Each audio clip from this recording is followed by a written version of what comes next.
একটা ছেলে মানুষকে তার সংসারকে টিকে রাখতে গেলে জীবন যুদ্ধে তাকে কত কিছু না করতে হয়। প্রত্যেকটা মানুষের জীবন কাহিনী, জীবনযাত্রা সম্পূর্ণ আলাদা।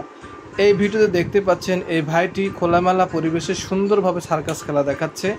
কিন্তু আমরা মানুষ এতটাই নিষ্ঠুর, যখনই এই ভাইটা টাকার কথা উল্লেখ করে বা তাকে কিছু টাকা দিতে হবে, যে টাকা দিয়ে তার সংসার চলে, তখনই আমরা এই খেলা থেকে অনেক দূরে সরে যাই। মানে আমরা খেলা দেখতে রাজি, কিন্তু টাকা দিতে বা সাহায্য করতে রাজি না।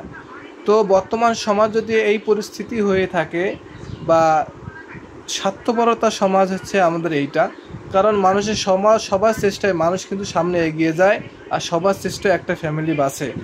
আমরা যদি এই ভাইটিকে 10 টাকা করেও গিফট করতাম, তাহলে এই ভাইটা অনেক উপকার হতো। কিন্তু আমরা শুধু এত কষ্ট করে সে খেলা দেখাচ্ছি, কিন্তু আমরা কেউ তাকে টাকা দেওয়ার ভয়ে সবাই চলে যাচ্ছে। অল্প কিছু লোক আমরা তাকে টাকা দিয়ে সাহায্য করছি, বাকি সবাই এক এক করে চলে গেছে। তো বন্ধুরা, আসুন এরকম পরিস্থিতিতে আমরা ছেলে হিসেবে আমরা বুঝি যে আমরা কিভাবে সমাজে আমাদের ফ্যামিলিটিকে টিকে রাখতেছি, আমার ফ্যামিলির সঙ্গে প্রতিটা নিয়ত কিভাবে যুদ্ধ করতে হইতেছে।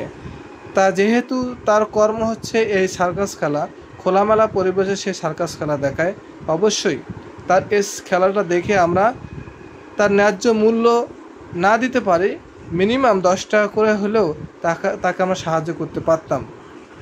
তো আমরা ইনশাল্লাহ যেখানে এরকম খেলা দেখব, আমরা অবশ্যই তাকে হিউজ পরিমাণ টাকা দিয়ে নয়, সামান্য 10 টাকা 20 টাকা দিয়ে তাকে সাহায্য করব, যাতে করে তার ফ্যামিলিটা চলতে পারে। তো আসুন আমরা সবাই মিলে সবার বিপদে এগিয়ে আসি। ধন্যবাদ।